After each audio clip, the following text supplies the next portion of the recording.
Welcome to Calculus 1. In this video, we will be talking about the tangent and velocity problems. Let us begin by considering the function f of x is equal to x squared, which looks like this. We can then draw a tangent line at the point 1, 1. That is, a line that touches the function only at the point 1, 1. Here we can see the tangent line drawn on the function. Let me ask you this question. What is the slope of this tangent line?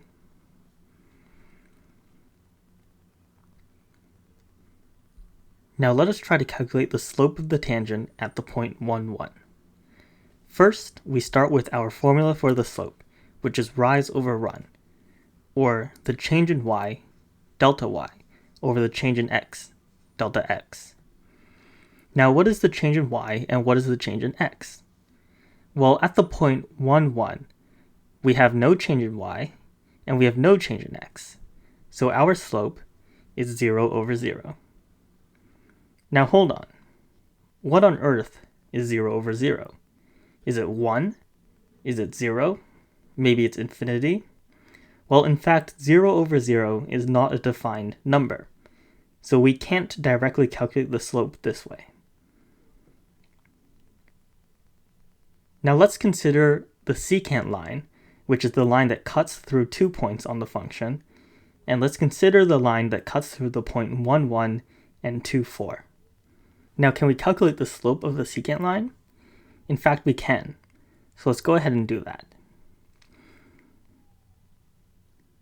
The formula for the slope is rise over run, or delta y over delta x, or y2 minus y1 divided by x2 minus x1. This gives us 4 minus 1 divided by 2 minus 1, which gives us 3 over 1, so the slope of the secant line is 3.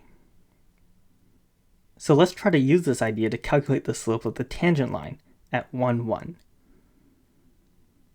So we can try to approximate the slope of the tangent line at 1, 1 by calculating the slope of the secant line at points successively closer to 1, 1. So we make a table. We can have x in one column, f of x in the other column, and the slope of the secant line.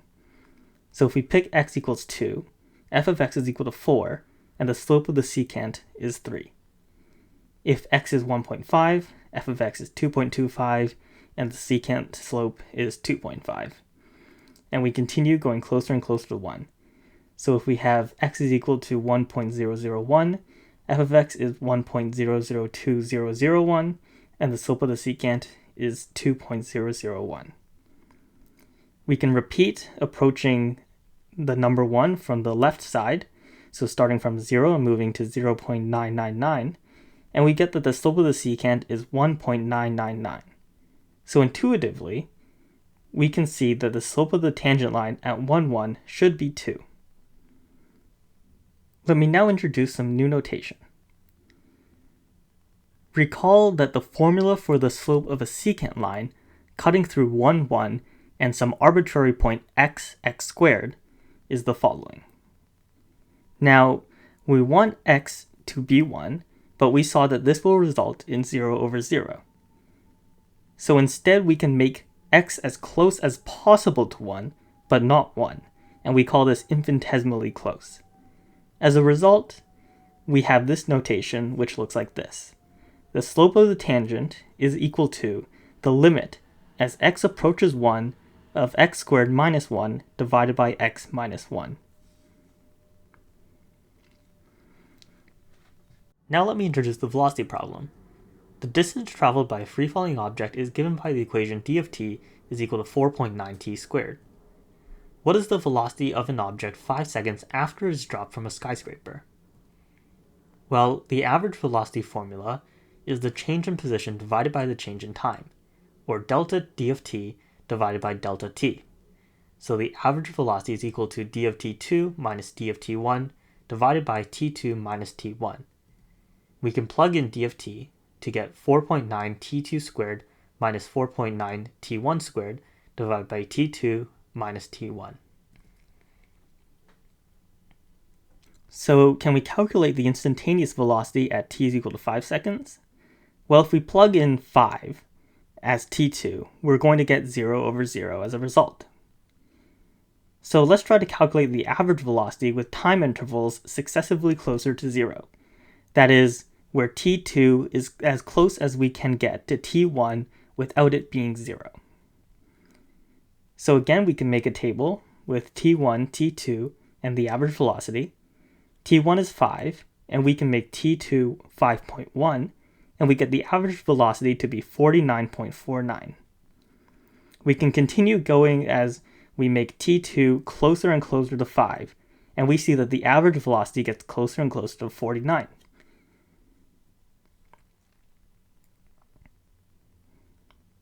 So intuitively, we can say that the instantaneous velocity at t is equal to 5 seconds is 49 meters per second. Now let me introduce the velocity problem in limit notation. Recall the formula for average velocity. Now, we want t2 to be equal to t1, but we saw that that would result in 0 over 0, which is not a number.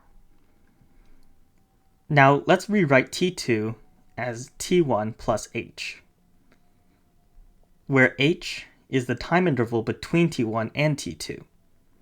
Now we can rewrite our average velocity equation as the following.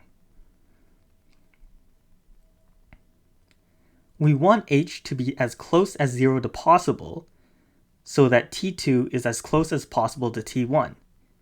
So in limit notation, we can say that the instantaneous velocity is the limit as h approaches 0 of 4.9 t1 plus h squared minus 4.9 t1 squared divided by t1 plus h minus t1. Now we have seen that two seemingly unrelated problems, the tangent problem and the velocity problem, both involve the use of something we call the limit. This is the foundation of the study of calculus.